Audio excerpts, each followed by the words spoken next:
বান্দা যদি দোয়া করে সেটা 3 ভাবে কবুল হয়। কয় ভাবে কবুল হয়? 3 ভাবে। দোয়া যদি শর্ত পূরণ করে আপনি করতে পারেন, মিস হবে না। হালাল উপার্জনকারী দোয়া কবুল হয়। হারাম দিয়া দেহ গঠন হলে দোয়া কবুল হয় না। দোয়া কবুলের মূল শর্তই সেটা। এরপর দোয়া কবুলের শর্ত হলো যে সালাত সালাম পেশ করবেন নবী করিম সাল্লাল্লাহু আলাইহি ওয়াসাল্লামের প্রতি, আল্লাহর প্রশংসা নিবেদন করবেন। এর মাধ্যমে দোয়া করলে দোয়া কবুল হবে। ভাইরা আমার, আপনি যদি দোয়া করেন, নাম্বার 1, যা চাইছেন আল্লাহ তা আপনাকে দিবেন। এটা হলো দোয়া কবুলের একটা পদ্ধতি। চাইছেন একটা, আল্লাহ দিয়েছেন আরেকটা, সেটাও দোয়া কবুলের পদ্ধতি। আপনি মনে করতেছেন যে আমার এই মুহূর্তে পানি হইলে মনে হয় লাভ হবে, আল্লাহ তাআলা আপনাকে হয়তো পানি না দিয়ে আরেকটা দিয়েছেন যেটা আপনার এর চেয়ে বেশি ইম্পর্টেন্ট, আপনি নিজে জানেন না সেটা।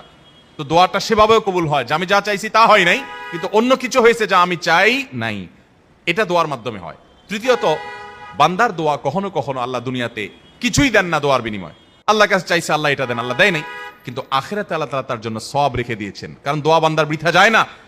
কোন কোন হাদিস থেকে আমরা জানি কিয়ামতের ময়দানে মানুষ কিছু সওয়াব দেখে বলবে, এই আমলগুলো তো আমি করি না, এগুলো সওয়াব করতে থেকে আসলো। তখন বলা হবে, দুনিয়াতে তুমি যে দোয়া করছিলা সেই দোয়াটা আল্লাহ তাআলা দুনিয়াতে তোমার মঞ্জুর করে না, এটা জমা করে রেখে আখিরাতে তোমাকে সওয়াব দিয়েছেন।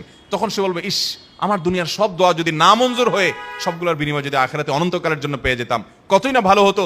দুনিয়ার জীবন তো সংক্ষিপ্ত ছিল, এখানে তো অনন্ত অসীম কাল ভোগ করবো। অতএব দোয়া করবো তো ইনশাআল্লাহ। আমাদের মুর্দাদের জন্য আমাদের দোয়া করতে হবে, চোখের পানি ফেলতে হবে। ভাই